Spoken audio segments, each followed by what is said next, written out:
Mi, deixa eu me apresentar para quem é do seu público, segue a você. Meu nome é Luciana, sou cofundadora da comunidade Perceber das Graças. Estamos na jornada de logoterapia online. E o último dia dessa jornada, estamos fechando com a logoterapeuta Michele. Olha, que vai falar para nós Olha, sobre vontade de sentido e vazio existencial. Mia, para quem não te conhece, muitos daqui não conhecem você, fala um pouquinho quem é a Michele. bom, quem é a Michele? Eu sou psicóloga clínica, sou mãe de duas meninas, uma de 7 e outra de 5. Sou casada com Dinho, e sou uma pessoa que tento encontrar logoterapia em tudo que eu faço, onde o sentido da vida permeia todas as minhas atitudes. Então, acabei me especializando em logoterapia e é claro que vendo o meu trajeto de vida, eu percebo que a logoterapia me encontrou muito antes de eu encontrá-la. Então, basicamente, resumidamente, é isso. Ah, A Dani, eu tô vendo a Dani ali, tá todo gente. mundo Obrigada aqui, pela tá todo presença. mundo aqui, A pô. turma, né? Meu Deus, matar a saudade. Essa Olha, live vai iniciar a nossa Patrícia, jornada. olha, quanta gente bacana.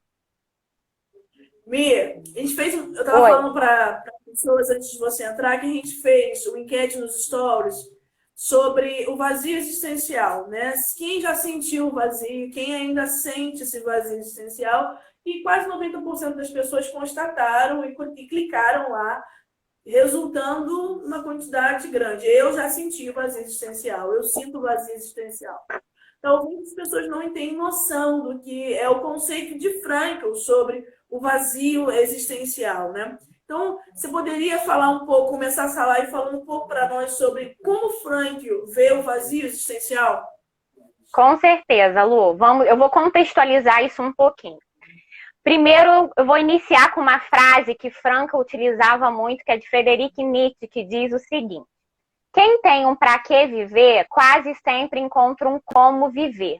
Então, se eu tenho para que viver, a maneira eu vou encontrar. Então, fazendo um paralelo a essa questão do vazio, o que que nós observamos? É, a gente acabou rompendo ao longo dos anos com as tradições, como dizia Frankl, né? Antigamente, na época de nossos avós, para as gerações anteriores, a gente observava que as famílias, né, elas tinham toda uma tradição que ia passando de família para família, então elas tinham um norteio do que elas deveriam fazer na vida. Elas já sabiam mais ou menos qual caminho trilhar. E aí, como a nossa geração acabou rompendo com as gerações anteriores, a gente acabou perdendo as tradições. E com essa perda das tradições, a gente ficou muito solto. A gente, Frankl até falava, antigamente nós seguimos os 10 mandamentos, né? A gente só sabia. Aí a gente rompeu porque a gente não queria mais segui-los. E aí, agora a gente tem 10 mil mandamentos que a gente não sabe qual deles seguir agora, porque são tantos caminhos, ampliou tantas possibilidades, e a gente perdeu essas amarrações com a nossa história, com os nossos antepassados, com os valores, enfim, com tudo isso que vem sendo passado, que agora a gente ficou sem saber para onde ir. E com isso os valores existenciais foram se perdendo na caminhada, né, como parte do processo dessa tal liberdade. O que eu faço agora com essa tal liberdade, né? Que nem aquela música popular. E aí eu acabei sem perceber, eu não sei para onde ir. E eu acabei me esvaziando existencialmente. Eu perdi o rumo, eu perdi o caminho, porque eu quis romper com a geração que me dizia o caminho que eu deveria seguir. E agora eu estou perdida e não sei para onde ir. Eu perdi os referenciais, eu perdi o meu norte. E aí o ser humano acabou se perdendo e se esvaziando nesse sentido. Ele quis recomeçar do zero, vamos dizer assim, né? Não, os antigos não sabem o que falavam, então rompeu. Vou fazer uma história nova. E ficou muito solto. E aí foi se perdendo e a gente acabou caindo nessa, né, na atualidade, na questão de correr atrás tanto do prazer quanto do poder, né? E aí, com isso, a gente acabou entrando num sistema, né, no ativismo para poder sempre estar buscando coisas, para isso me determina, né? A gente entrou naquela rodinha do hamster que eu falo que fica correndo atrás de coisas e acabou se perdendo enquanto ser humano. A gente acabou perdendo a nossa referência existencial. A gente ultimamente anda com referências materiais. Por exemplo, eu valho pelo que eu tenho. Se eu tenho uma Ferrari na garagem, se eu moro numa mansão, se eu ganho, sei lá, 100 mil por mês, então o ser humano está correndo atrás disso como se isso fosse um referencial existencial. Enquanto existencialmente, na realidade, eu ando me esvaziando, porque eu ando ficando rico de bens materiais e eu ando ficando pobre de bens existenciais. Então, o que é o vazio existencial? É a pobreza existencial. Eu estou pobre. E se eu morrer hoje, eu posso ter 1 milhão na conta ou R$ 1. Isso não altera em nenhum momento o meu valor existencial. Então, o que é o vazio? O vazio é a ausência. Quando eu penso num copo vazio, é a ausência de um líquido. É um copo que só está ali na carcaça, na sua estrutura, e se ausentou do seu conteúdo se esvaiu. E ele ficou pobre. E é isso que a gente verifica hoje na nossa sociedade. Frankl já falava isso há décadas, no sentido de que o homem hoje tem todos os recursos para viver bem. Hoje em dia, a gente observa que as pessoas nunca tiveram tantos recursos econômicos, por exemplo. Antigamente, a pessoa, para lavar uma roupa, tinha que andar quilômetros para lavar na beira de um rio. Hoje em dia, tem máquina de lavar em casa. A gente observa materialmente que hoje as pessoas têm mais condições financeiras de adquirir as coisas, porém, a gente nunca viu, quanto tem visto nesse momento, o quanto que as pessoas estão pobres por dentro, a ponto de toda essa manifestação de riqueza não ser o suficiente para querer fazer a pessoa se manter viva, por exemplo. Quando a gente pensa em casos de suicídio. Pessoas famosas, pessoas que têm o poder, pessoas que têm prazer, pessoas que têm uma fama, e nem isso sustenta a existência delas aqui. Apesar de ricas materialmente, até socialmente falando, são pessoas, muitas vezes, empobrecidas interiormente falando. Vocês estão me ouvindo, gente, direitinho? Lu, tá me ouvindo? Isso eu ia perguntar para as pessoas se elas estão te ouvindo direitinho. Importa que te ouçam, né? Gente, como que tá o som para vocês? Vocês que estão aqui nessa live, tá legal? Dá um retorno pra gente continuar. Tem que sair a voz de Michele. Valeu. Estão ouvindo, Lu? Acho que hoje tá direitinho. Pra gente, ó. Beleza, então. Então, vamos continuar. Então, o vazio existencial se dá nesse contexto onde a minha existência está empobrecida de valores existenciais. Valores existenciais é como se fosse uma riqueza, uma forma... Victor Frankl não disse isso, é a Michele que está dizendo. É como se eu tivesse garimpado ouro, né? Ouro mesmo, ou diamante. Então, eu estou pobre dessa riqueza, só que essa riqueza, essa moeda que eu estou criando aqui monetária, ela é existencial. Então, ela é adquirida de outras maneiras. O que é valoroso para a existência não necessariamente cabe na minha conta bancária. E aí eu fiz um desenho. Vocês me desculpem, minha filha desenha melhor do que eu, mas eu tentei só para poder explicar para vocês isso do que eu estou tentando dizer em poucas palavras. Primeiro desenho, parece até de jardim de infância. Primeiro desenho, eu desenhei rapidamente as 3 dimensões, porque nós vamos falar delas no decorrer da live. Então, só para vocês se situarem. Então, não reparem meu desenho.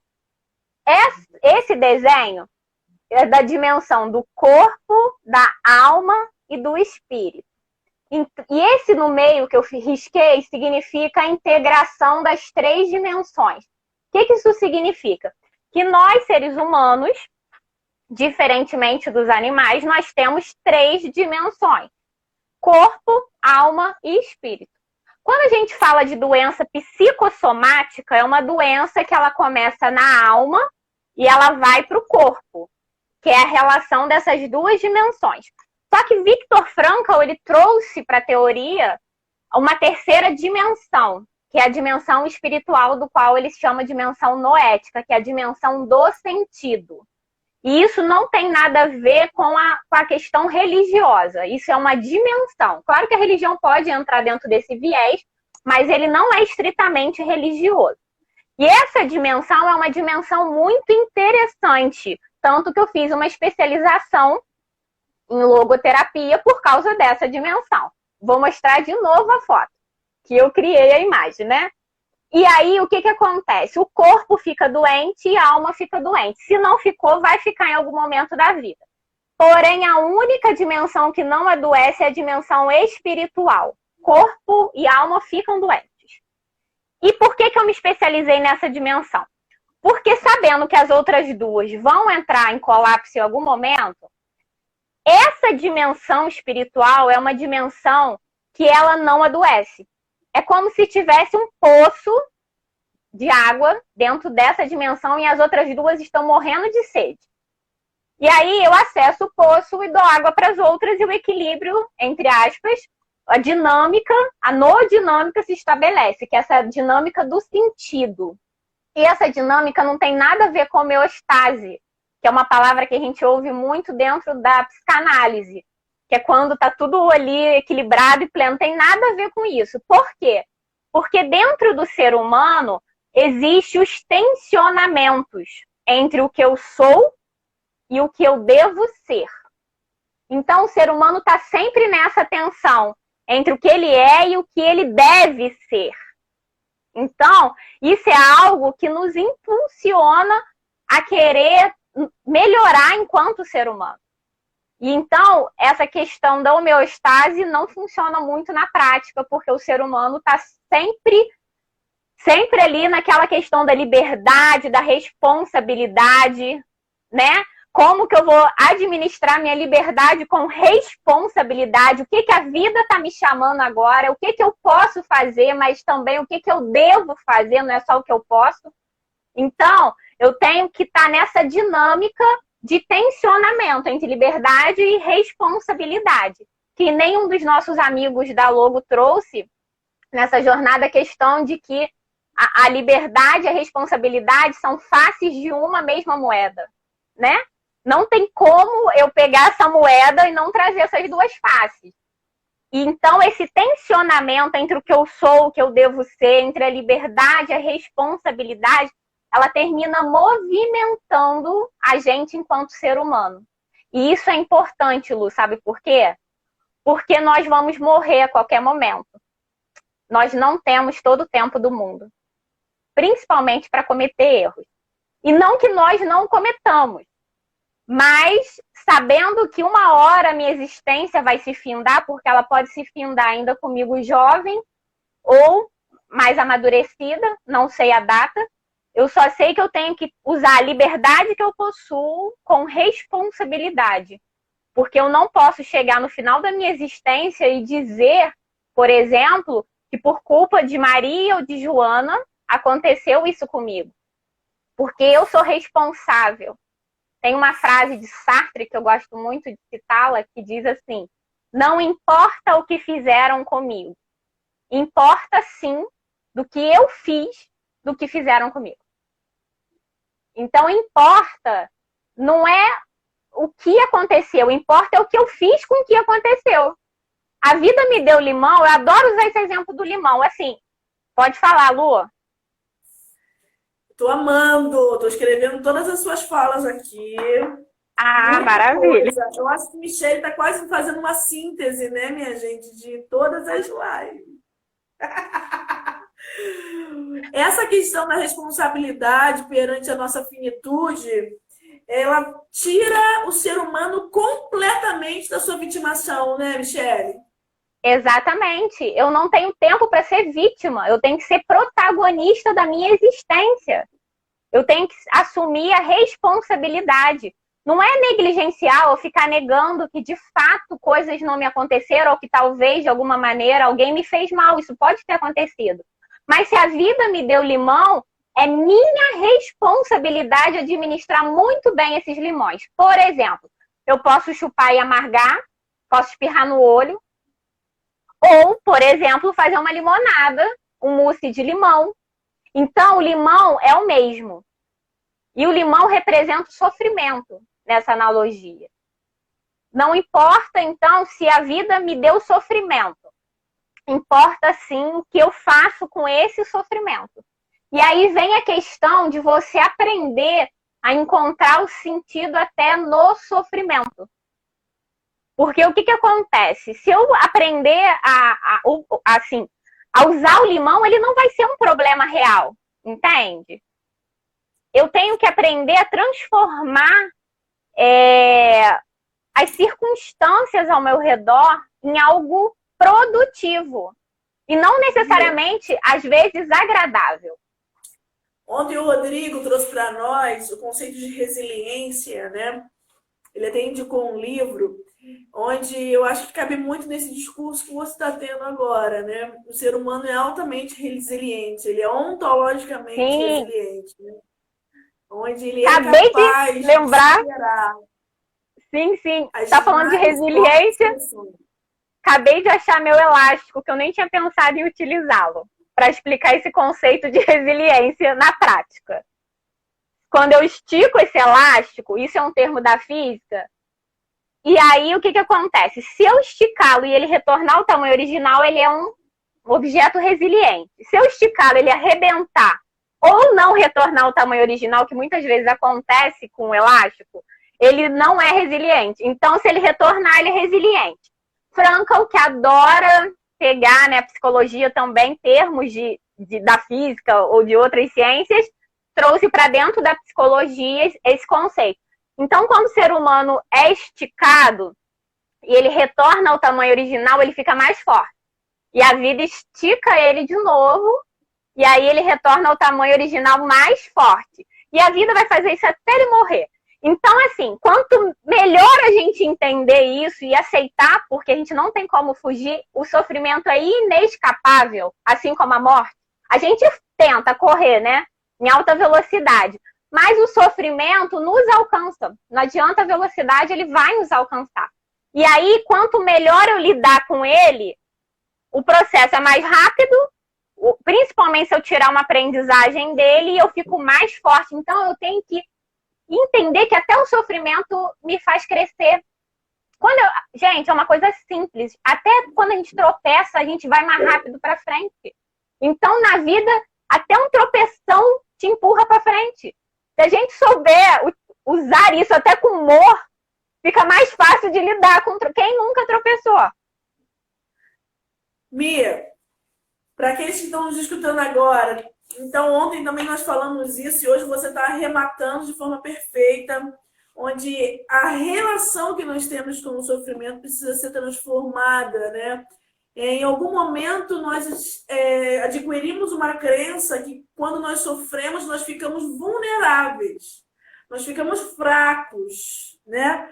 Parece que quando eu sinto a dor, eu fico ali somente naquela dor e fico sentindo uma condição enfraquecida, né? Mas isso não é verdade, né, Li? É isso que você está dizendo. Exatamente isso, Lu. Na realidade, o sofrimento nos transforma.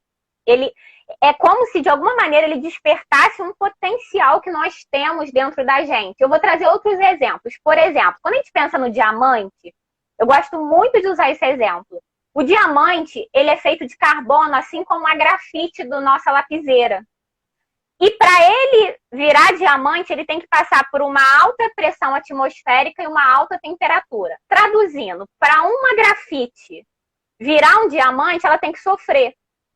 E ela sofre muito. Ela se transforma na pedra mais endurecida, mais cara, mais brilhosa, mais maravilhosa e nem parece que saiu daquela substância. Então, se o diamante fugisse do sofrimento, que nem a gente foge hoje, ele nunca viraria um diamante. Ele seria apenas uma grafite. algo de um valor muito rebaixado, digamos assim. Quando a gente pensa no ouro, que é também um metal precioso, é algo que passou por um processo de sofrimento, ele passou pelo processo do refinamento, do superaquecimento.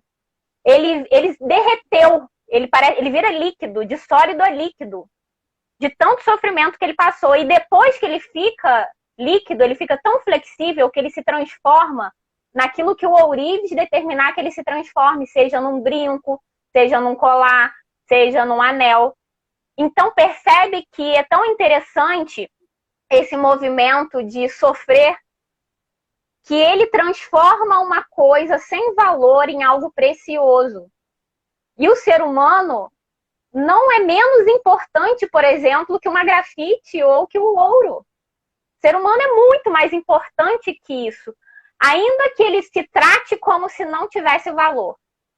Ele vale muito mais do que qualquer coisa que seja valorosa nessa vida, nesse mundo. Então, a gente tem que entender que nós temos um potencial dentro da gente a ser despertado, a ser desenvolvido, e muitas vezes a gente observa sofrimento. Quando a gente pensa numa semente, a gente tem que entender que ela tem que morrer para que ela possa florescer. Olha, a gente não quer morrer, Lu. A gente quer ficar vivo inteiro para sempre, buscando uma eterna juventude. A gente observa a ciência caminhando, querendo pegar pessoas super idosas e botar num corpo de um jovem. E nada contra isso, respeitando todas as técnicas, mas o que é isso? Quando eu olho na frente do espelho e não quero ver as rugas, é porque eu não quero que as rugas me lembrem que a minha morte se aproxima. De fato, não é a ruga que me incomoda. De fato, é o processo que o meu fim está chegando. Isso me incomoda. A morte me incomoda. O término. Tô levantando o dedinho para falar. Adorei, adorei.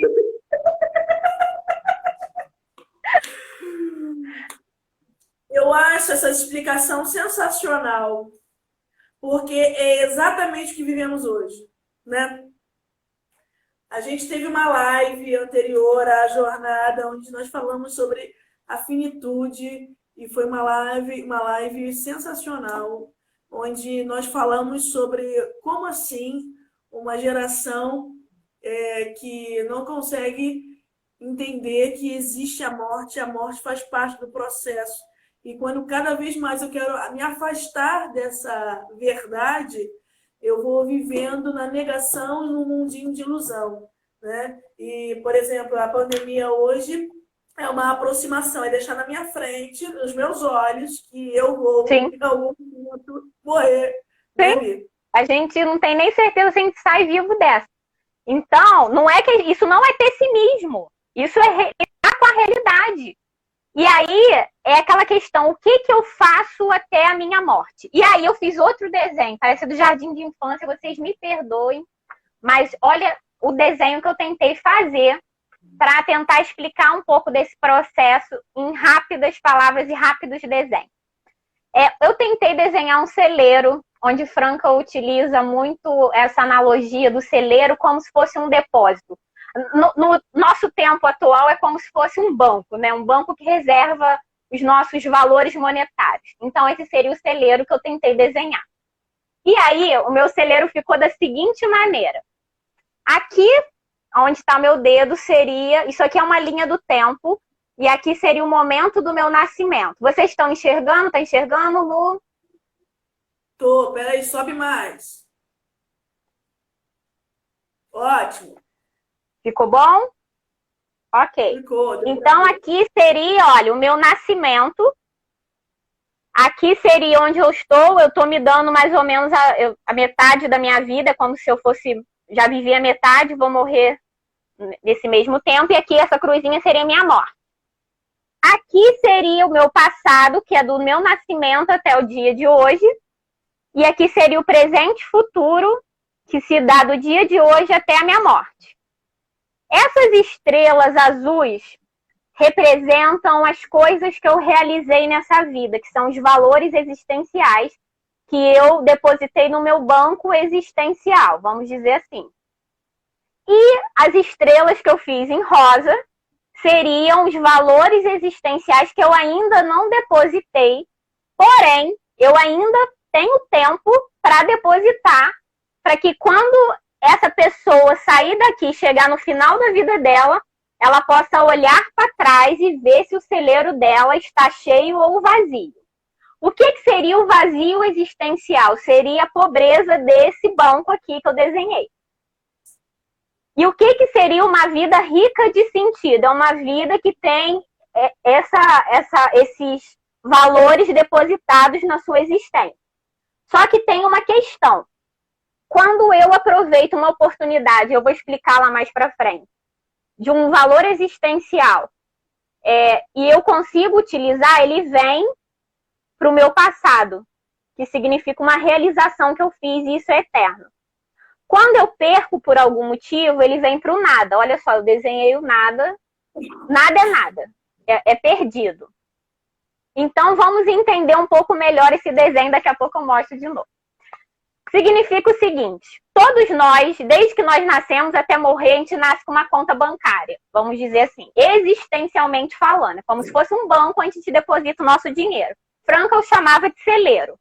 Só que como a gente não utiliza mais tanto celeiro, hoje em dia, né, que pelo menos na vida da cidade, eu vou usar o banco, que é uma coisa, um recurso que a gente vê com mais frequência do que um celeiro.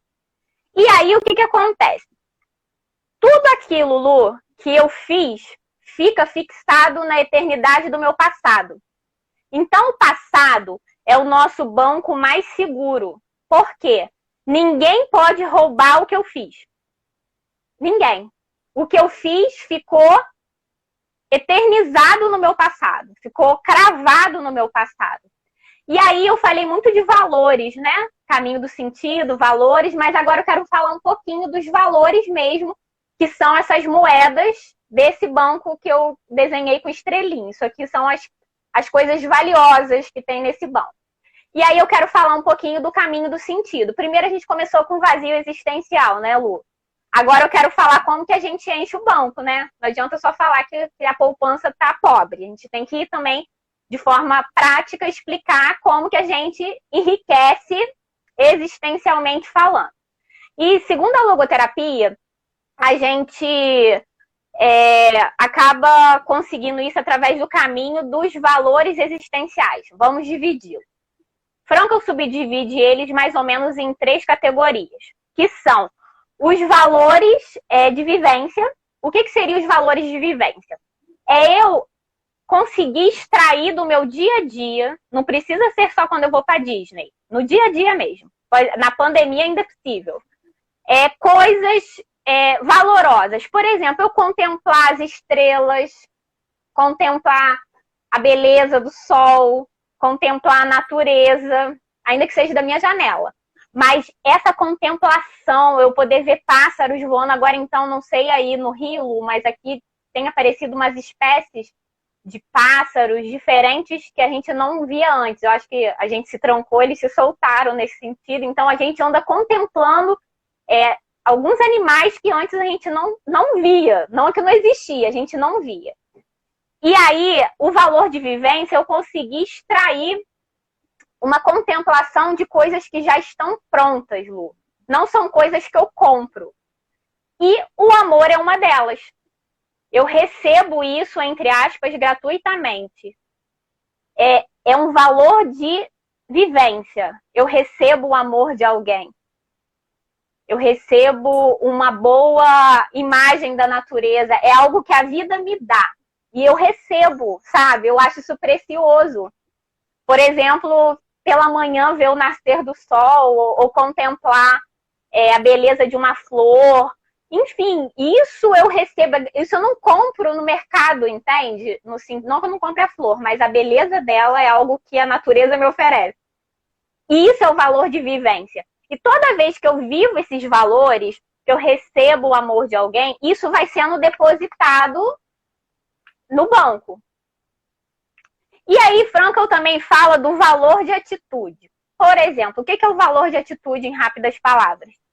É a atitude que eu escolho tomar frente a algumas circunstâncias. E normalmente, quando a gente observa, são circunstâncias meio dramáticas. Tipo quando a vida me dá um limão, né? O limão não é uma fruta muito agradável, mas a vida me deu o limão. E aí eu escolho o que eu faço com esse limão. Eu posso tacar na cara de quem me deu, é uma opção. Posso transformar esse limão. Então, vou dar exemplos práticos. Vamos supor que uma pessoa acabou me prejudicando de alguma maneira.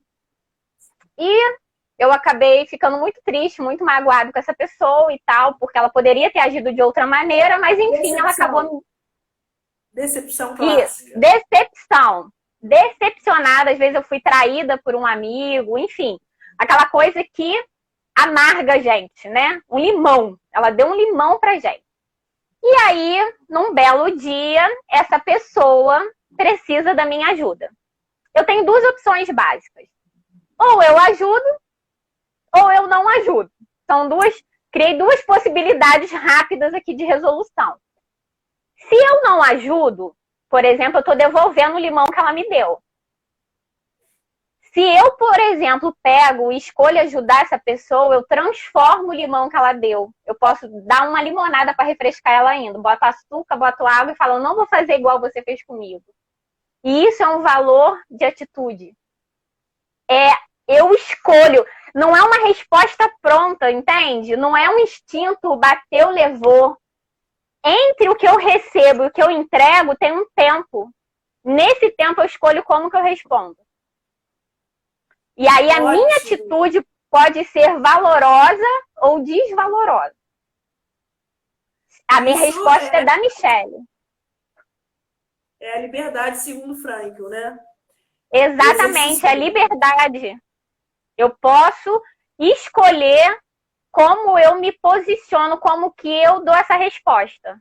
Eu posso simplesmente agredi-la, como ela me agrediu de alguma maneira, decepcioná-la, ou eu posso escolher como eu me posiciono. E tem um ditado popular, né, que eu já escutei algumas vezes, que diz que a gente só entorna aquilo que a gente está cheio, né? É como se o nosso coração fosse um recipiente. Aí quando alguém esbarra na gente, sai alguma coisa. E aí é isso que eu tenho que pensar quando alguém me esbarra hoje. O que sai de dentro de mim? Amor? Ódio? Grosseria? Impaciência?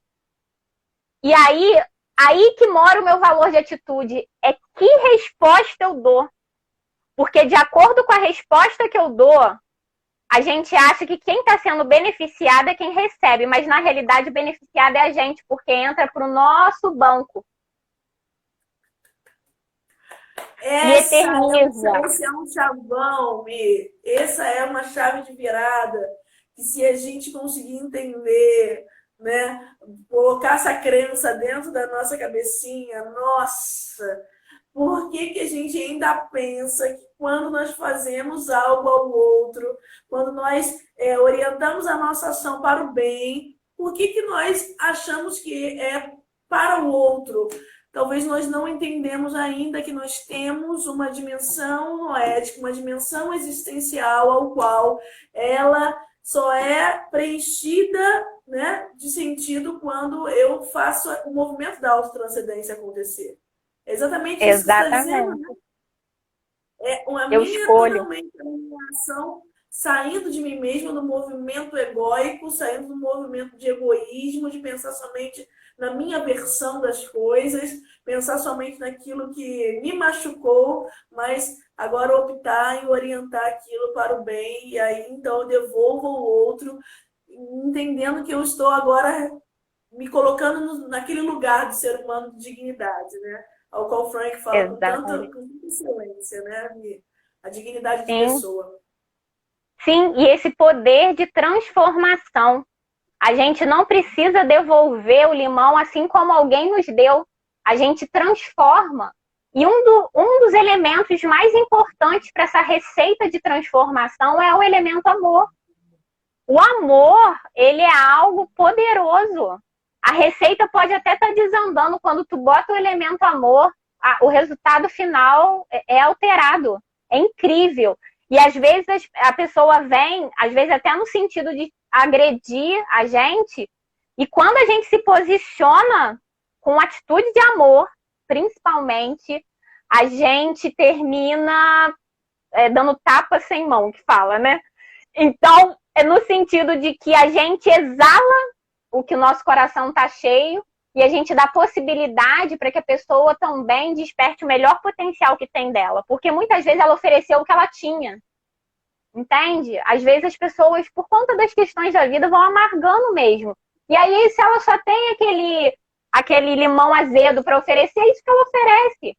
E aí, se eu boto um pouquinho de açúcar nesse limão e boto uma aguinha, gente, devolvo para ela, eu transformo, eu refresco a vida dela. Entende? E aí, o valor de atitude mora nisso. Então, eu já estou falando do valor de vivência, que é algo que eu recebo da vida, né? Que não é comprado. A natureza me dá, as relações humanas me dão, não é algo que eu consigo adquirir. Não importa se eu tenho R$1 no banco ou 1.000. E o valor de atitude. E, por fim, eu falo do valor de criação.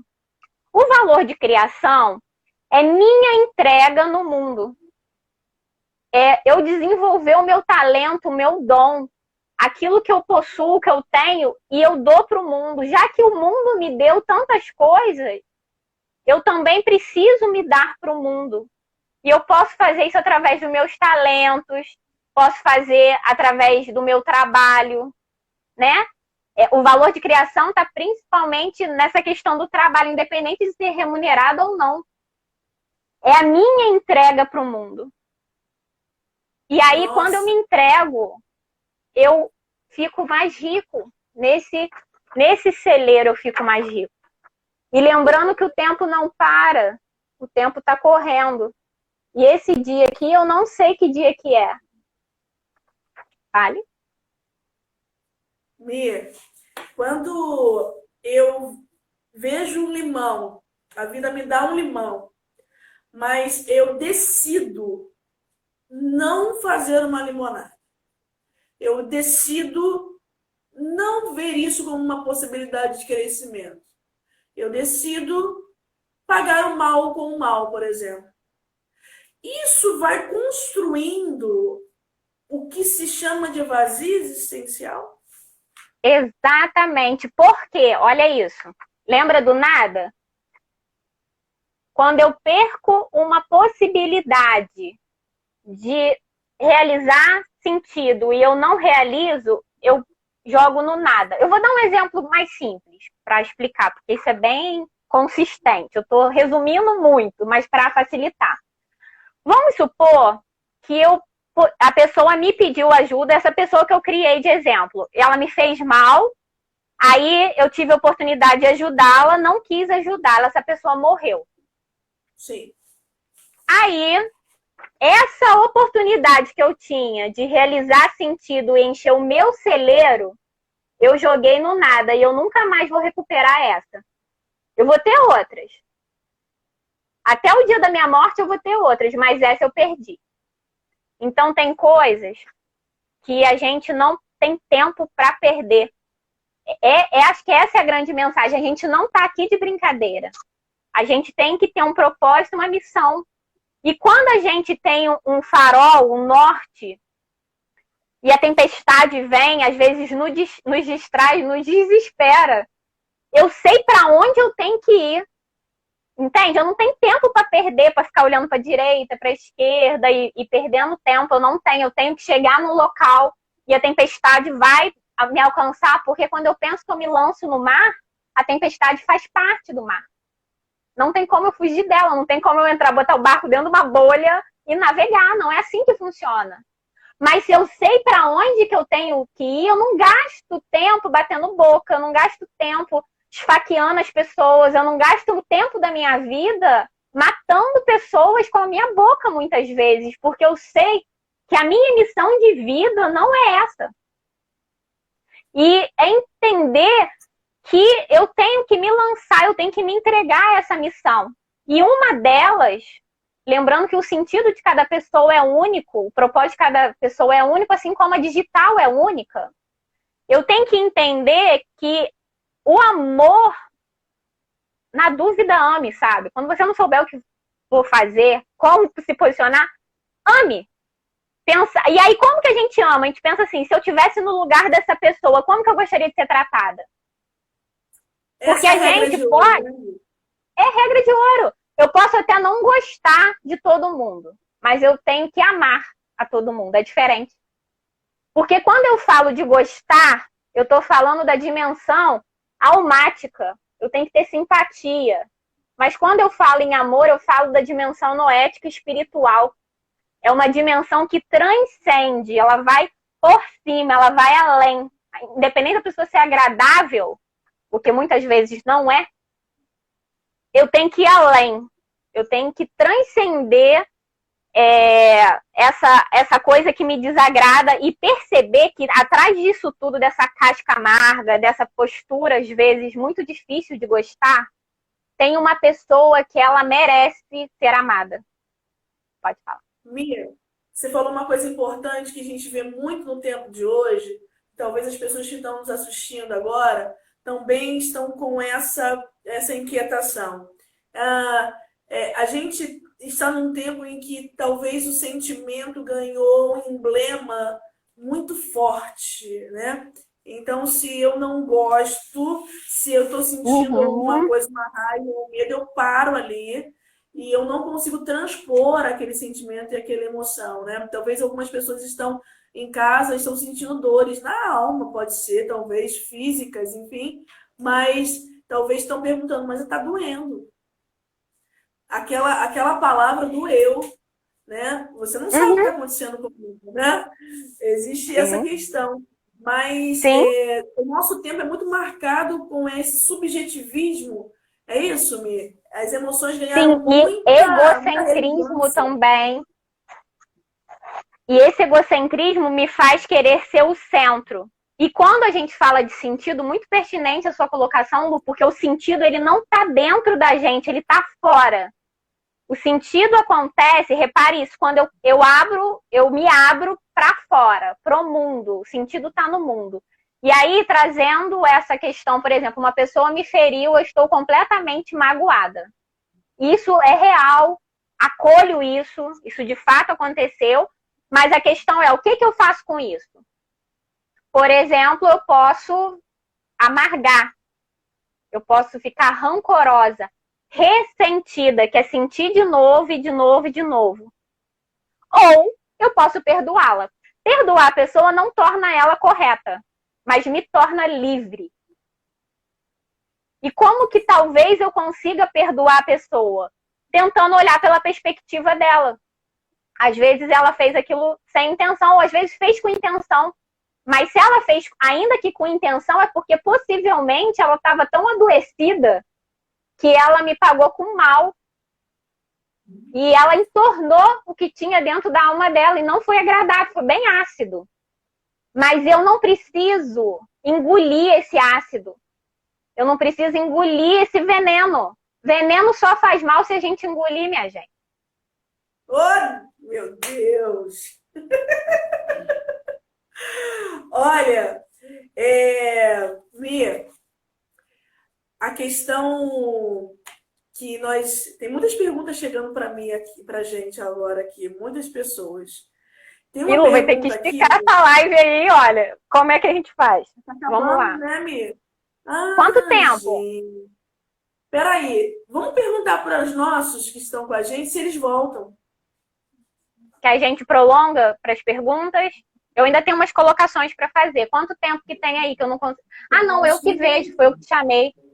Ah, não, tem ainda, tem 14 minutos. Vamos lá, vamos tentar. E aí vamos lá. A gente observa, Lu, o seguinte também, que uma das manifestações do vazio existencial na realidade, como a pessoa não tem o objetivo, ela não tem um para que viver, um sentido para viver, ela termina se distraindo com as circunstâncias. E muitas vezes ela termina tentando colocar um anestésico, vamos dizer assim, sobre a ferida, porque viver dói. Viver, gente, dói. Ó. Eu não precisa nem muito longe. Vira e mexe, eu tô andando aqui dentro de casa, eu dou uma topada em alguma coisa e dói. Dói muito, mas dói mais ainda não poder andar. Então, viver faz a gente se machucar e tudo bem. A gente se machuca às vezes mais leve, às vezes é bem mais grave, mas viver é o risco que eu corro, não é garantido. Mas ainda assim, eu tenho que entender que vale a pena correr esse risco, sabe?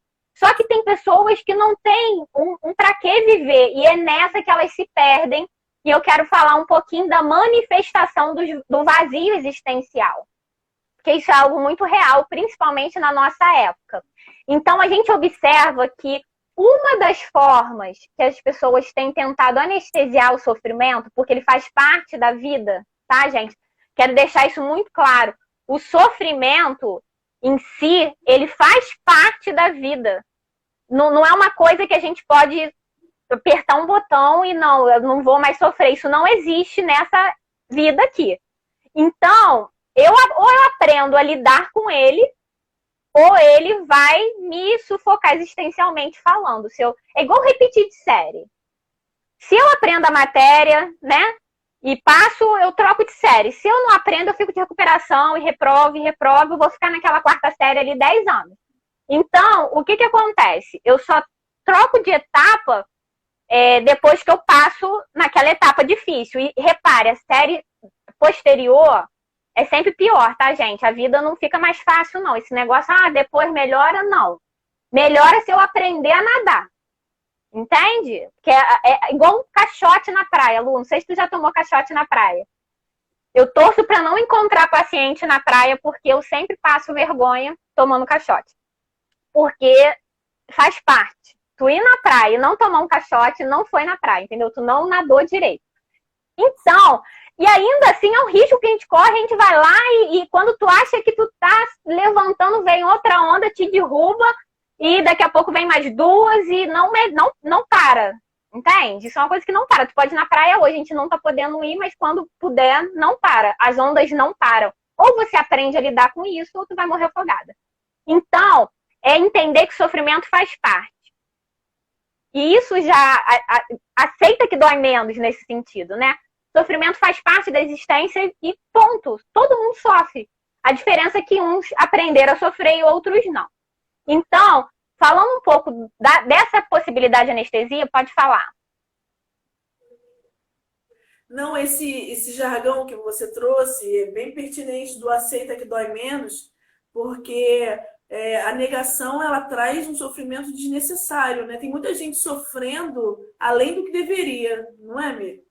Exatamente, fica postergando porque fica nessa negação e não aceita, e por que isso acontece comigo, e por que eu, enfim. E a pessoa gasta um tempo em sofrimento, em vez de respira fundo e vai, né? Ela fica ali sofrendo, e outras encontram alguns caminhos. Por exemplo, o caminho da adição, que é do uso de droga para anestesiar esse sofrimento. Até o Felipe Curvelo colocou uma frase aqui muito pertinente, falando que o sofrimento não é um grito de dor, mas é um grito por sentido. Muito pertinente. Obrigado, Felipe. E é justamente o sofrimento é um grito por sentido. E aí eu tento, esse grito por sentido, às vezes eu escapo buscando prazer. E aí entra no que a gente falava inicialmente, dessa busca de prazer. Então, repara que quando a gente busca esse prazer, observe que ele acontece na alma e no corpo, nas duas dimensões que adoecem, lembra? No sentido de que a gente vai buscar nas compulsões, né, um prazer exacerbado.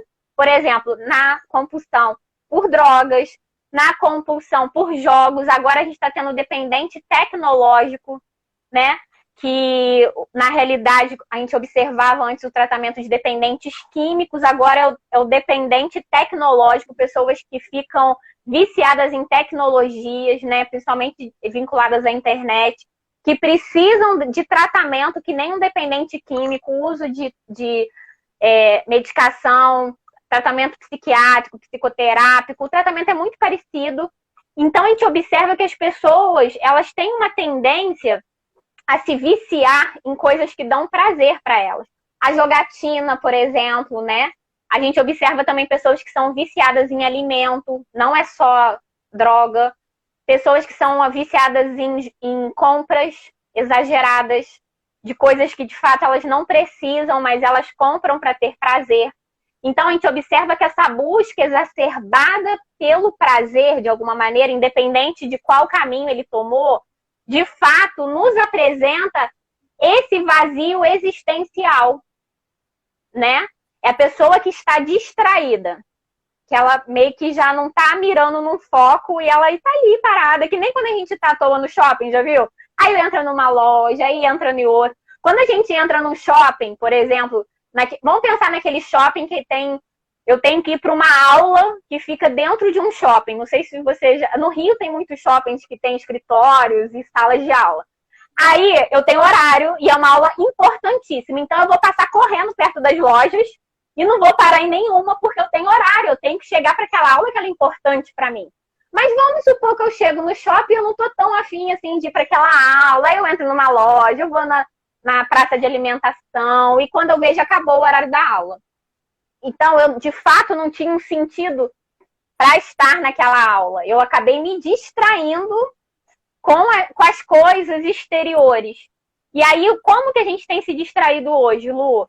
A gente tem se distraído, por exemplo, com materialismo, onde, observe agora o que a pandemia tem nos ensinado. Para que a gente compra roupa nova agora? Para que troca de carro? Para mostrar para quem? Entende? Aquela correria desenfreada em eu tenho que comprar isso, eu tenho que fazer aquilo, eu tenho que ir para isso, para aquilo. Agora, de fato, eu ter uma Ferrari ou eu ter um outro carro na garagem faz diferença nenhuma. Porque aquela correria, aquele ativismo todo para comprar, para fazer. Agora a gente observa que se a gente continuar vivo, a gente está no lucro, Lu. A gente já está rico se a gente continuar vivo. Sabe? Então, a gente observa como que esse momento tem nos ensinado a ser humano. E a entender o que realmente importa na vida. E quem está conseguindo aprender a passar por esse sofrimento vai sair como um diamante no final. Mas quem não conseguir lidar com o sofrimento, de fato, vai ser aquela pessoa que vai ficar se afundando mesmo existencialmente, se questionando por que isso aconteceu comigo. Então, não é ficar por quê, é pra quê? Essa pandemia veio pra quê? E muitas vezes veio para me mostrar muitas coisas. Muitas coisas. Por exemplo, que antes os relacionamentos poderiam ser reais, mas eram virtuais. Às vezes, no café da manhã, a pessoa estava ali dando bom dia para todo mundo e não dava bom dia para a pessoa que morava com ela. E que hoje a gente já não aguenta mais se relacionar virtualmente. E que a gente sente falta de um abraço, que a gente sente falta de ter contato com outras pessoas, o quanto que o vínculo é importante. O vínculo real. Não esse vínculo superficial que a gente tem por meio de internet. Onde se a pessoa me aborrece, eu excluo ela. Eu bloqueio. Então você está dizendo que as compulsões, de alguma forma, são formas de vazio existencial. Não é isso? Sim, é uma das formas que você está exato. dizendo. Qualquer tipo de compulsão. É a compensação de um vazio. Exatamente, porque assim, o vazio me traz uma dor. Para mim anestesiar, eu coloco alguma coisa em cima dela. Eu não enfrento ela. Sim, eu não encaro. Sim. Eu anestesio. E lembrando que a anestesia não é remédio. Entende? Ela não me cura. Ela só me priva momentaneamente os receptores de receber a dor. Depois passa. Quando passa, eu preciso de mais. E de mais. E assim até eu morrer. E aí, o que eu observo dentro do setting terapêutico? Que todo mundo chega nesse final de linha. E quando ela chega aqui, ela olha para trás e observa que esse celeiro está vazio, ela começa a entrar no desespero existencial. Porque ela observa que tudo que ela conquistou na vida, mansão, carro, nada contra isso, tá, minha gente? Deixar isso honestamente claro. Isso não enriquece esse banco. Esse banco continua pobre. E que quando ela morrer, não cabe no caixão a mansão, nem o carro, e nem as empresas. E aí ela se desespera, porque ela fala, o que eu fiz da minha vida? Eu gastei anos trabalhando igual uma pessoa absurdamente agora cansada de tanto trabalhar, e o que de fato eu conquistei? E aí ele não experimentou dos valores de vivência, por exemplo, de conviver com os filhos, de conviver com a família, de encontrar os amigos, porque ele estava trabalhando, e nada contra o trabalho, ele dignifica o homem. Mas eu estou falando daquela pessoa que ela não trabalha só por trabalhar no sentido de poder conquistar no final do mês o seu salário e também entregar a si mesma ao mundo, mas daquela pessoa que trabalha compulsivamente só para ganhar recursos financeiros. É dessa pessoa que eu estou falando. Entende? Trabalhar faz parte, trabalhar é muito bom, porque muitas vezes é através do meu trabalho que eu me entrego para o mundo. Pode falar. Exatamente. E aí vem a questão da vontade de poder. E isso, a pessoa fica tanto nessa da vontade de poder e da vontade de prazer, porque o dinheiro parcialmente compra isso, né? Se falar que não é mentira. E aí a pessoa fica nesse sistema de poder e prazer, poder e prazer, poder e prazer, e não resgata a questão da vontade de sentido. E aí que ela depois descobre, normalmente próxima ao final da existência, que de fato ela não era tão rica quanto ela se julgava ser. E aí que vem o desespero frente ao fim, frente a essa finitude, né? E muitas vezes é aquela correria para tentar correr atrás da saúde que muitas vezes ela perdeu através de tanto trabalho, através de fugir tanto dessa realidade. Então, essa é uma das manifestações. Então, Lu, eu queria aproveitar esse momento agora, que vai ser mais encaminhando para o fechamento, e perguntar sobre a questão das dúvidas mesmo, das perguntas sobre essa temática, que é muito vasta, né? A gente só apenas pincelou alguns conceitos por conta do horário, mas eu gostaria de saber, e até do pessoal que já está aqui, agora eu estou conseguindo ler, sobre a questão das perguntas mesmo, das dúvidas que surgiram, se tem alguma temática que não ficou bem compreendida. Mia, algumas perguntas que me fizeram antes constavam de uma reflexão. Como eu sei que eu estou vivendo um vazio existencial? Talvez alguém está em casa, está nos vendo agora, e está com uma série de sentimentos, uma série de reflexões, pensamentos.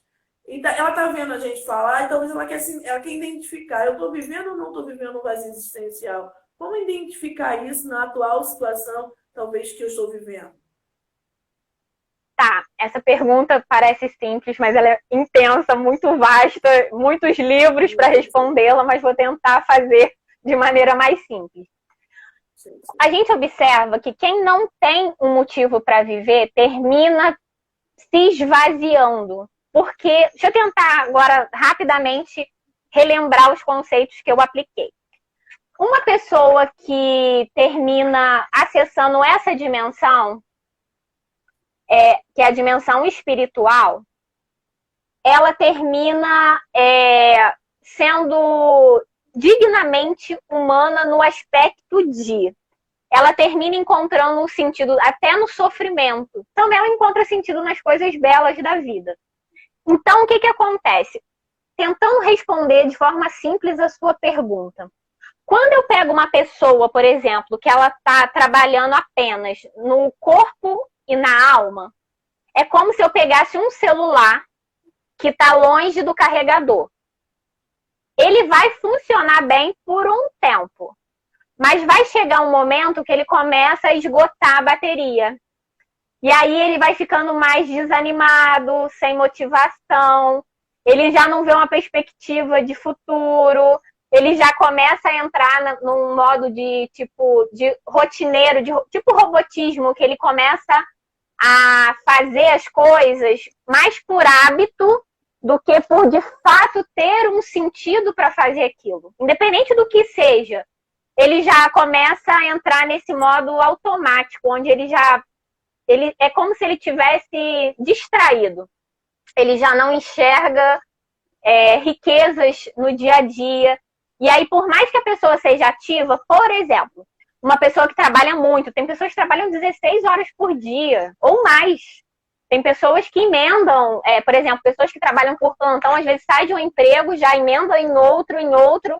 Enfim, são pessoas que, por mais que aparentemente elas estejam numa atividade intensa, não significa que elas são pessoas que estão cheias existencialmente. E aí, o que acontece? É uma questão de tempo para o sistema entrar em colapso. Qual o sistema? Corpo e alma. Aí, uma coisa que é muito conhecida agora é um transtorno que é a síndrome de burnout, que é a queima interior. A pessoa fica oca, que nem aquelas árvores na floresta que pega fogo, mas elas ficam inteiras por fora, na casca. Mas por dentro, elas queimaram. E o burnout é justamente essa queima interior. A pessoa ela termina consumindo a energia dela a ponto de ela ficar vazia. A carcaça dela está em pé, mas ela por dentro está completamente esgotada existencialmente. Por quê? Ela não está acessando o carregador, que é a fonte. E aí, ela vai dar conta, entre aspas, por um tempo. Depois, começa a aparecer os sintomas. Um deles, por exemplo, é a ideação suicida, é aquele pensamento de para que eu vou continuar aqui? Entende? Essa pandemia vai me matar mesmo. Então, para que eu vou gastar meu tempo para ver o final da história? É aquela pessoa que muitas vezes não tem onde se agarrar, e que ela não acredita que a existência dela é única e irrepetível, que nunca existiu ninguém e nunca vai existir com a missão dela. Ela acha que ela é apenas mais uma pessoa que nem vai fazer falta se morrer. É uma pessoa que ela está completamente desconectada da humanidade nesse sentido. Ela não vê uma importância para a existência dela.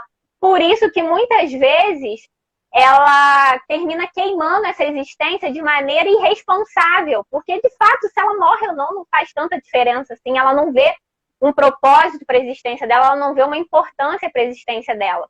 E o que a gente observa também? Existem pessoas fazendo quadros depressivos gravíssimos, inclusive porque a depressão ela pode se manifestar de algumas maneiras. Olha só que interessante, eu não ia falar sobre isso, mas a pergunta é pertinente.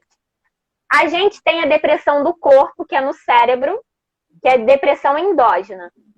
A gente tem a depressão da alma, que é a depressão almática, e a gente tem a depressão espiritual, que é a depressão noética. Olha que loucura isso, 3 tipos de depressão. E todas são tratadas da mesma maneira, mas equivocadamente. Vamos falar rapidamente, senão é mais uma live para falar das 3 depressões. Depressão endógena é a depressão no cérebro. O que é depressão? Depressão quando a gente pensa em relevo, é a parte baixa. É uma baixa produção de neurotransmissores químicos que provocam esse rebaixamento, por exemplo, de humor, de vitalidade, de energia. Então, a pessoa, às vezes, tem uma disfunção a nível cerebral que provoca esse declínio dessas substâncias e, consequentemente, uma depressão. Isso é de nível orgânico. Isso pode acontecer com pessoas, por exemplo, com predisposição hereditária, enfim, ou que sofreram grandes traumas. A depressão almática é outro tipo de depressão. Ela normalmente advém após um trauma, uma separação, o falecimento de um ente querido. E aí aquele trauma machuca tanto ela, mas tanto, que ele afeta o orgânico e acontece exatamente isso que eu já dei o exemplo, o rebaixamento das substâncias químicas cerebrais. Tanto a endógena, que é no corpo, quanto a almática são tratadas com psicoterapia e medicação. Só que tem a terceira dimensão que não é falada, que é a depressão da dimensão noética, que é a depressão da dimensão espiritual. E isso seria o vazio existencial. Então, o vazio existencial provoca uma depressão noética, uma depressão da dimensão espiritual, que é a dimensão do sentido da vida. Eu não tenho para que viver, eu não tenho um sentido, um significado para minha vida, isso provoca uma depressão nesse órgão, nessa dimensão, que vai afetar a minha alma e que vai afetar o meu corpo. E no final, quem padece é o corpo. E aí a pessoa, às vezes, entra muitas das vezes no quadro depressivo por conta de uma falta de sentido para viver. E aí também entra na questão, tem pessoas que conseguem ainda fazer esse quadro depressivo, que é o vazio existencial, mas o uso abusivo de substâncias químicas, os vícios de uma forma geral, vício de pornografia, vício da sexualidade, vício por compras, por alimentação. E aí ela começa a entrar porque ela está tão esgotada que ela acha que o carregador está nos vícios. E aquilo vai virando um circuito onde ela entra dentro daquela rodinha e fica rodando, até uma hora que ela chega que não dá conta, que ela percebe que ela está completamente adoecida e muitas vezes não tem nem energia para pedir ajuda.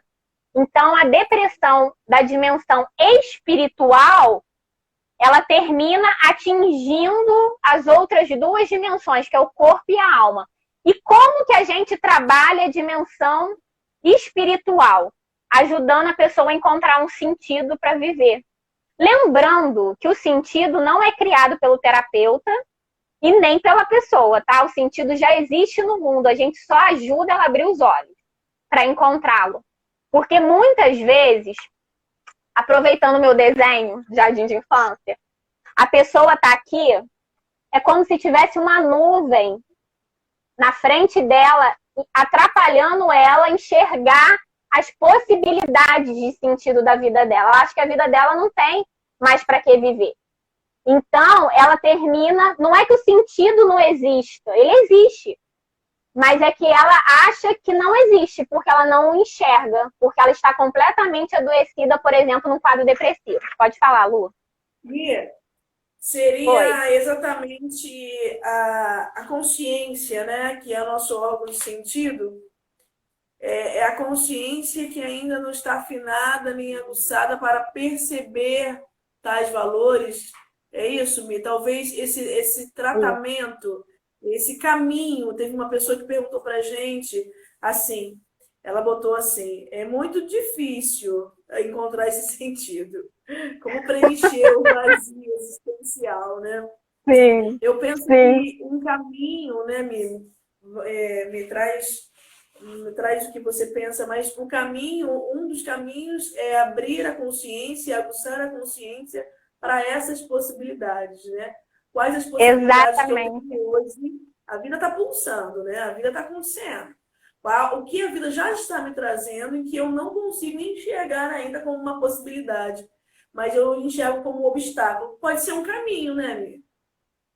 Exatamente, porque às vezes a gente fica pensando, Lu, que a gente só vai conseguir alguma coisa quando eu ficar rico, quando eu casar, quando eu tiver filho, quando eu for promovido. E, na realidade, a gente pode realizar sentido em coisas simples da vida. No eu te amo, no bom dia que eu dou para alguém, que alguém me retribui, num sorriso, numa palavra. Eu não preciso ir para o exterior para conseguir realizar sentido. O sentido está todo dia pela manhã, o meu sentido pode ser renovado com N possibilidades. Então, são nas pequenas coisas, a gente se perde, porque a gente não sabe mais valorizar as pequenas coisas. A gente só acha que vai ser feliz quando uma coisa super mega acontecer. E, na realidade, não é muito bem assim que funciona. Então, a gente perdeu essa capacidade da gratidão, de ser grato, por exemplo, de poder enxergar as coisas. Ainda que eu abra minha janela e esteja chovendo, eu tenho gratidão por eu poder enxergar. eu acho que eu comentei, não sei se foi na outra live, que eu passei por uma cirurgia muito delicada, e assim que eu saí do centro cirúrgico, eu gritava com muitas dores e eu tinha dificuldade de respirar. E eu entendi ali quantas vezes eu respirei e nunca fui grata por ali, por ter respirado. E quando eu sofria para respirar, cada suspiro que eu dava era importante para mim. Então, o sofrimento, ele rasga dentro da gente uma casca, não sei, de ingratidão, de qualquer coisa que nos impede de enxergar a vida, que ele abre os olhos, sabe, na marra, no tapa. Mas ele abre os olhos e eu passo a enxergar e valorizar coisas que eu não valorizava. Então, a gente tem possibilidade, Lu, de realizar sentido em pequenas coisas. A gente pode mudar o dia de alguém com uma palavra, mas a gente pode matar a pessoa com uma palavra também. Mas que eu escolha as palavras que eu uso, que elas saiam vida dela e não morte. E eu posso realizar sentido fazendo coisas simples. Não precisa eu ter que, só depois, quando eu já tiver super com 10 graduações, não. É no dia a dia. É nas coisas simples da vida que eu vou realizando sentido. É de gota em gota, que nem os antigos dizem, né? De grão em grão. A galinha enche o papo, de gota em gota o copo se enche, é de gota em gota, os sentidos são gotas, são possibilidades todos os dias. E aí eu vou enchendo o meu celeiro, esse banco existencial que eu criei, Adorei. Com valores, sabe? Aqueles valores de criação, os valores de atitude. Banco existencial. Amei. É um banco existencial. Olha o jargão agora, né? Criou um banco existencial, gente.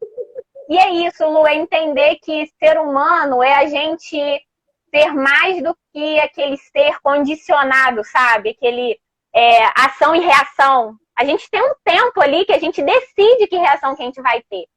E que a gente é mais do que ter prazer. É possível ser feliz ainda dentro do sofrimento.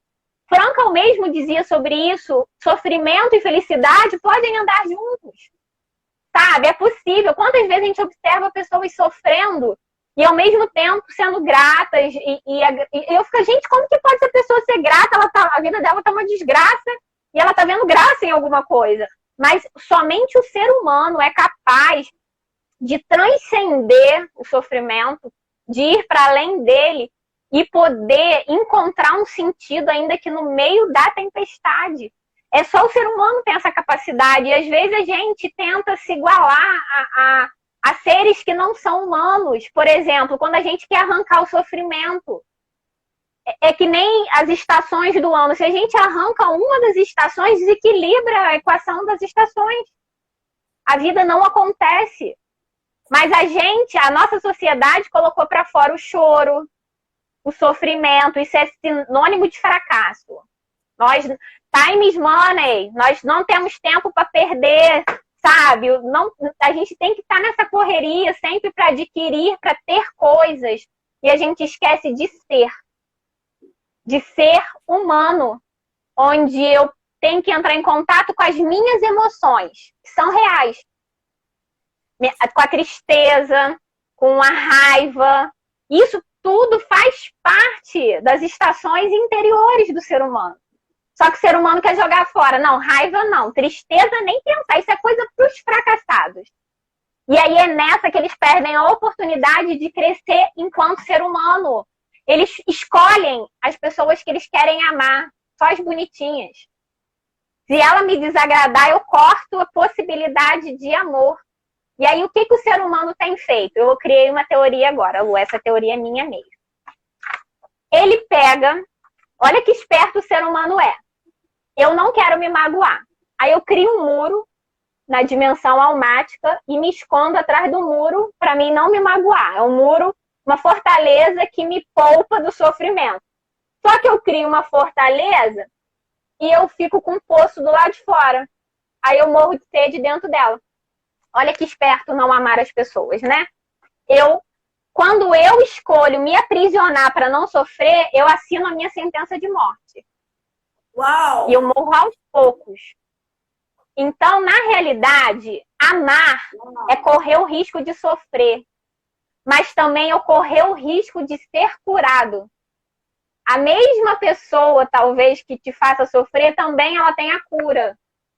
Porque é através dos vínculos que a gente se cura, Lu. E que a nossa força se renova através do amor. O amor, ele mora na dimensão espiritual. E aí, eu não quero sofrer. Então, eu me privo e morro ali, porque eu vou morrer de sede. Porque a fonte do amor está na dimensão espiritual. É onde que está a minha consciência enquanto ser humano. É ali que mora o direcionamento do meu sentido da vida. O sentido da vida é igual um GPS, respondendo uma pergunta, tentando. A gente tem um GPS interior muito interessante. A gente é atraído pelas coisas do dia a dia. Quando a gente observa, a gente realizou sem perceber que a gente estava realizando. É uma coisa que vira assim, quase automática, é um processo incrível. Igual, por exemplo, eu sou uma psicóloga. É muito engraçado, eu posso estar em qualquer lugar, eu posso estar viajando, eu posso estar num casamento, numa festa. Quando eu menos percebo, eu já tô quase trabalhando no local que eu estou, não importa aonde. E eu nem preciso falar que eu sou terapeuta, parece que atrai, sabe? O negócio de ajudar as pessoas é um imã e engraçado que atrai as pessoas também. E aí a coisa acontece, aí depois que eu fico pensando, meu Deus do céu, sabe? Eu vim aqui para um casamento e eu tô realizando sentido. Eu achei que eu ia para um casamento. Não que isso seja pouca coisa, mas já, na minha cabeça eu ia para um casamento. Quando eu me dou conta, eu fui para um casamento e ainda ajudei uma pessoa, por exemplo, que ia se matar. Isso acontece com uma grande frequência. E eu falei, gente, onde que eu poderia imaginar que eu poderia ajudar uma pessoa dentro de uma situação que eu nem poderia imaginar que tinha uma pessoa naquele nível ali. E aí eu percebo que eu realizei sentido. Quando eu parei, por exemplo, de comer salgadinho para conversar com a pessoa. E isso não foi proposital. Isso é fluido. É um processo fluido que acontece.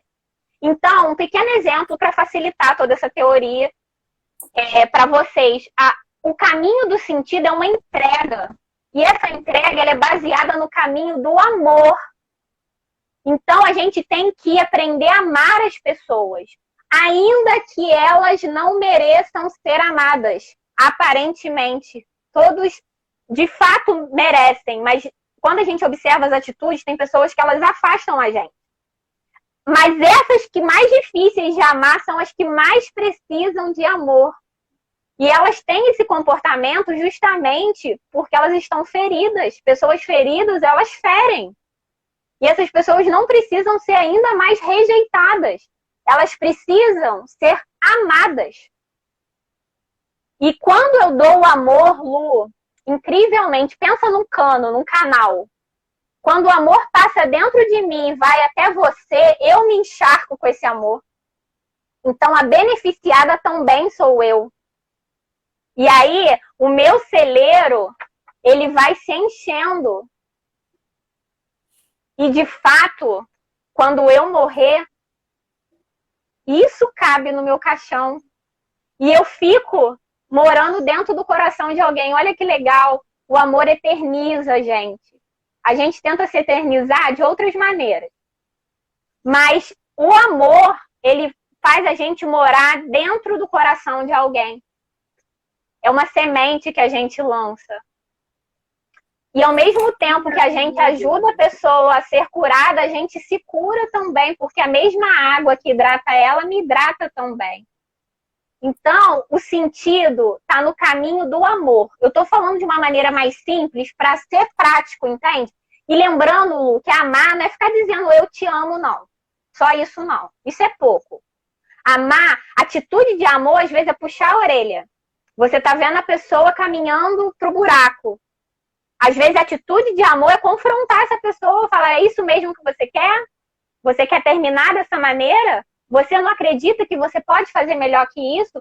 Às vezes, isso é muito mais atitude de amor do que dizer que ama. Porque tem muita gente que diz que ama, mas na hora que o outro está se afundando, a pessoa vira as costas e vai embora. Isso não é amor. O amor mora nas atitudes, não nas palavras. Uau! Então, é uma outra dica importante. A casa do amor é nas atitudes. É lá que ele está. Então, se eu digo que amo e não mostro isso em minhas atitudes, de fato eu não amo. E o caminho do sentido é junto com o caminho do amor. Então, o GPS sempre vai me direcionar para o caminho do amor. E aí eu vou me posicionar, se eu estivesse no lugar da pessoa, como que eu gostaria de ser tratado? Escolha tratá-la dessa maneira. E aí vocês vão encontrar o caminho do sentido, dia após dia. Mas para dar um resumão, Lu, o caminho do sentido, um exemplo, que eu acho que facilitou o meu entendimento. A gente tem vários pequenos sentidos ao longo de uma existência, correto? E sendo que a gente, na minha concepção e também de Frankl, existe um grande sentido a ser desvelado no final, assim, grande finale da existência. E é como um desenrolar daqueles tapetes persas maravilhosos. São várias cores que a gente não entende. Mosaico, umas coisas muito misturadas. E ele vai desenrolando. Aí no meio do caminho, às vezes eu entendo algum desenho ou outro, mas eu só vou entender a completude do sentido quando o tapete terminar de desenrolar. Mas isso eu já vou estar aqui, ó. Por isso que eu não tenho tempo para perder. Até lá, eu vou jogando valor dentro do meu banco existencial e no final eu contabilizo o somatório daquilo ali, entre aspas, e eu vejo o meu grande sentido e eu entendo, olha como que eu executei os propósitos da minha existência, eram vários, eram todos os dias, eu tinha um, sabe? Então, os valores existenciais, eles andam também junto com a moral, com a ética, enfim, com o que é bom, com o que é agradável para mim e para o outro, com respeito, com todos os valores do bem, sabe? Que torna a gente uma pessoa do bem e que nos permite dormir com a consciência tranquila.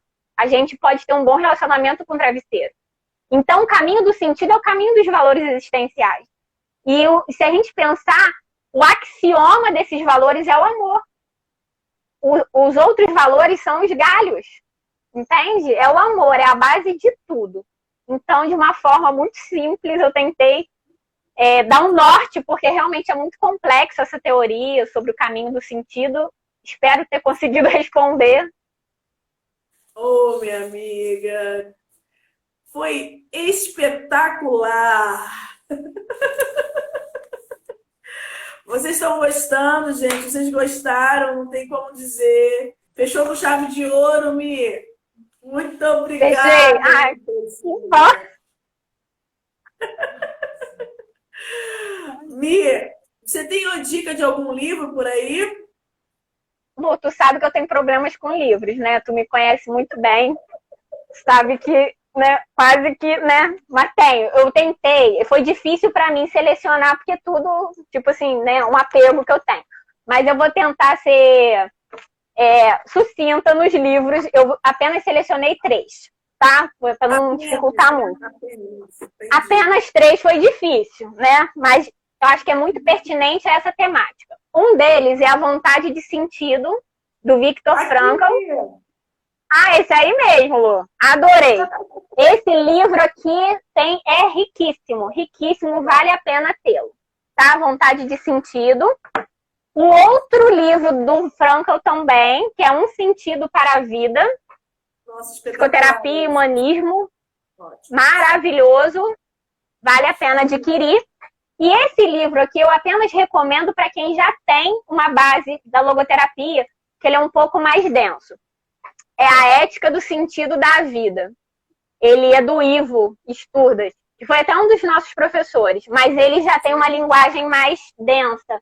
Então eu recomendo para quem já tem uma convivência com a logoterapia. Mas esses 2 são maravilhosos, principalmente para iniciantes, e Em Busca de Sentido, que é o clássico, que eu acho que foi recomendado por todos os nossos amigos. Esse também é um que tem que ter no repertório nas nossas bibliotecas, né?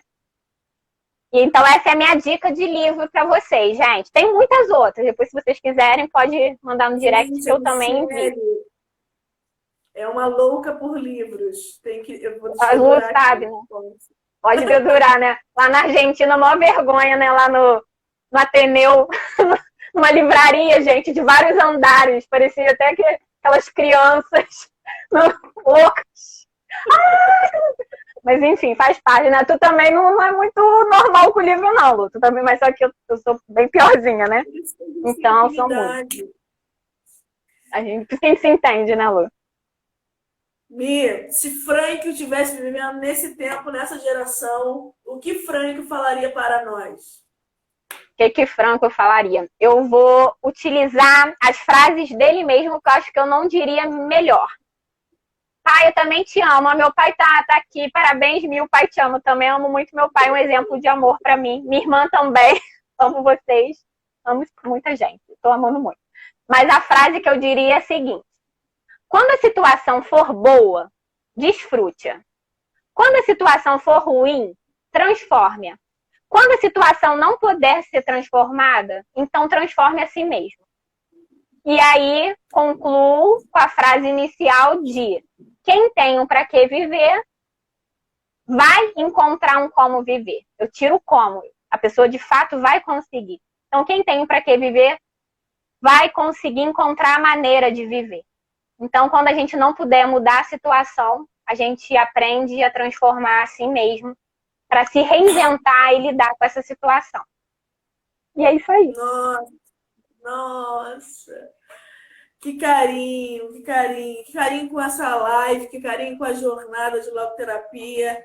Você, como sempre, se derrama nas coisas que você faz, né? Então, eu agradeço de coração, assim, de coração. Sentimos, eu penso que todos aqueles que continuaram aqui com a gente, que estão aqui nos assistindo, sentiram a profundidade de quem é a Michelle, né? Não só o conteúdo e a riqueza que você passou, mas quem é você, né? Quem é a pessoa, Michelle. Então, eu sou muito agradecida à sua disponibilidade e o quanto nós estamos podendo contribuir nesse tempo, né? Nesse tempo em que estamos passando por um momento delicado, mas o quanto Frank está nos ajudando. Essa jornada teve esse objetivo, o objetivo de contribuir com as pessoas. Tem muitos aqui com a gente, estudantes de psicologia, tem muitos amigos psicólogos, tem pessoas que são leigas, mas interessadas em começar a querer estudar psicologia, ou que querem utilizar a logoterapia para fazer as coisas cotidianas, como nós, né, falávamos hoje.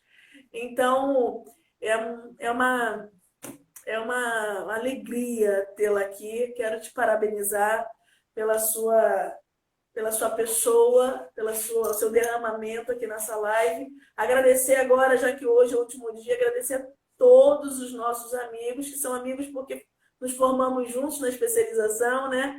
Todos os amigos, sim, todos os logoterapeutas que passaram por essa jornada. Muito obrigada a todos, foram maravilhosos, Cada um com seu jeito único e irrepetível de ser, né? Cada um com seu jeitinho, com a sua forma, mas com uma riqueza tremenda, com testemunhos. Eu penso que vai ter muita coisa ainda para acontecer depois dessa jornada. E, nossa, para mim foi de uma alegria, eu creio que para você também, né, Mi? Sim, e acaba que... Aqui, já estão pedindo para marcar outra, Lu. A gente observa que acaba que essa entrega que a gente acabou fazendo através dessa live, por exemplo, um pequeno exemplo, dividindo o nosso conhecimento, entregando um pedaço do nosso tempo, isso é um valor de criação. Então, a gente saber que a gente está jogando semente. Ainda que a gente não colha, porque a gente possa morrer, é ter fé de que a semente foi lançada e que uma hora ou outra ela vai florescer. Então, amar é um ato de fé, é um ato de entrega. E eu não preciso ficar parado esperando o retorno, porque o amor é uma entrega. E quando eu entrego, eu não estou entregando querendo algo em troca, eu apenas estou me entregando. É um movimento de vida. Eu vou derramando a minha vida no solo das pessoas de qual encontra comigo. Então, o amor é o caminho dessa entrega. Então, eu só estou amarrando isso para explicar que isso que nós fizemos hoje aqui foi um ato de entrega através de um valor de atitude que termina abençoando as vidas e também nos abençoa, né, Lu? Todo mundo termina bem nesse sentido. Entra no nosso celeiro e a gente também, através desse ato, entra no celeiro deles. Então, o vínculo, o encontro, ainda que nesse momento virtual, o encontro de um ser humano, do eu com tu, que é o outro ser humano, como diz Martin Buber, a criação desse vínculo é algo que cura a nossa alma. E é isso que a gente precisa resgatar aqui na nossa geração, e que a gente seja uma pequena luzinha na escuridão de alguém. A gente já executou uma atitude, um valor de atitude na nossa existência. Então, de forma prática, a gente conseguiu apresentar a logoterapia, Lu, hoje para os nossos ouvintes, né? Muito queridos. E eu me sinto honrada de ter fechado essa jornada. Confesso que eu fiquei muito preocupada. Falei, meu Deus, a Lu me deixou por último, o que eu vou falar? Mas é importante perceber que quando a gente se entrega, a gente fica nervosa antes, né, Lu? Depois que a gente se entrega, o negócio vai fluindo. E eu queria agradecer a oportunidade de poder dividir um pouquinho desse momento, desse conhecimento com vocês. E isso faz a minha existência também ser enriquecida, essa entrega. Então, só tenho que agradecer e, ao mesmo tempo, te parabenizar por essa atitude de reunir esse grupo de logoterapeutas para poder trazer um pouquinho de oxigênio, né, para tantas pessoas nesse momento de sufocamento, né, por conta da pandemia. Então, obrigada por você conseguir